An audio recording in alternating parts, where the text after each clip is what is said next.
Elas kord jõuluvana, kes sarnanes pealtnäha kõigi teiste jõuluvanadega. Ta kandis valget säbrust habet, punast palitut ja samavärvi talvemütsi, mida ehtis heledast karusnahast ääris. Sellel jõuluvanal, ta nimi oli muide Saamuel, oli niisama ilus kõlav hääl, nagu ta ametivendadelgi.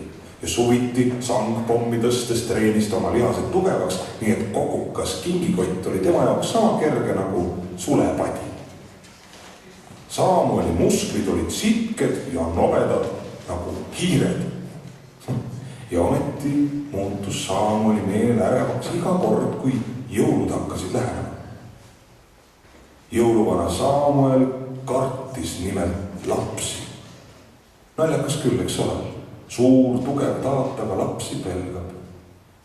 Ega Saamuel muidu küll argade kilda kuulunud. Ta ei karta ei hunte, totte ega mafioososid ja ühele polaarrebasele oli ta koguni vitsu andnud. Selle eest, et õel valge Reinuvader hammustas põhjapõder Rudolfit ninas, kui tubli põdrapoiss lumest tukastas. Pärast vabandas rebane küll, et ta oli Rudolfi kuulsat punast nina puhlaks pidanud ja tahtnud jõuluvorsti juurde salatiks võtta.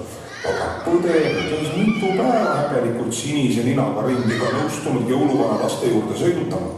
Saamuel ei peljanud polaarrebase teravaid kihvu, vaid võttis ta põlvedele ja andis vitsakimbuga talle atta. Rebane hakkas heaks ega puuduta enam ühtki põtra.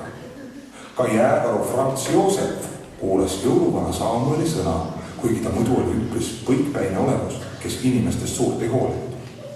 Saamuel päästis nimelt Franz Joosepi kord julmade salaküttide eest. Lihtsalt seisis küttide ette ning teatas. Kes seda jääkaru puudutab, selle suguvõsa lastele ei too ükski jõuluvana muud kui ainult mäda mandariine ja hallitanud šokolaadi. Kütid pidasid sosina vavakeeli aru, istusid siis oma mootorsaani ja kihutasid koju tagasi. Vaat nii vapper mees oli jõuluvana Saamuel. Sellel, et ta lapsi kartis, oli ka oma põhjus.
võttis boksi asendi ja vehkis oma rusikatega, kui lapsed tuppa astusid. Vilistas kõrvu lugustavalt. Ja lahkus sprindimeistri kiirusega. Palun võtke midagi ette ja tagastage meie jõulurõõm. Oi, nüüd peame küll alustama maineparanduskampaaniaga. Sina töötad välja uue reklaamkolmi. Sina lähed viid kannatada saanud peredele tasuta kommikotte. Ja sina lähed koolidesse ja lasteaedadesse esinema. Aga mis me Samueliga teeme? Saadame täiskasvanute jõulupeole. Jah.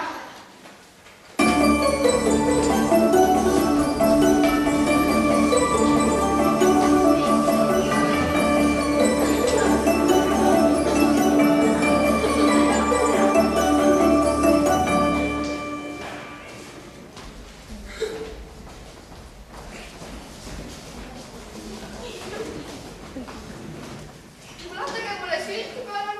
Karbonaad siia poole. Vorstid siia poole, palun. Hapukurki, palun. Madam Rigas, see kõrits on lihtsalt suurepärane. Kuidas sa seda ometi teed, Alma?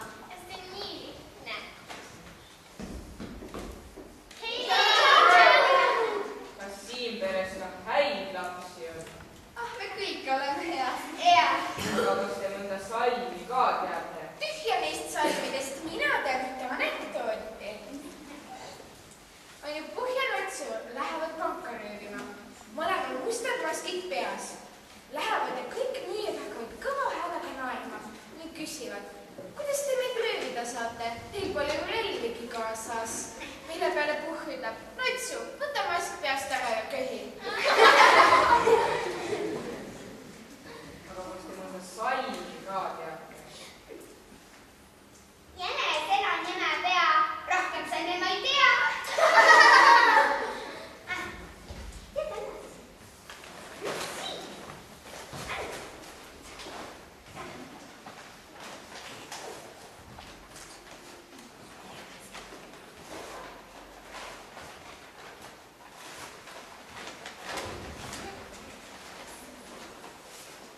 Nii inetus on, kes sellist tänapäeva panna. Nii odav kingitus, see on häbiväärne. Nii kallis kingitus. Masuajal selline priiskamine, see on ennekuulmatu. No aga salmid, kes siis mulle salme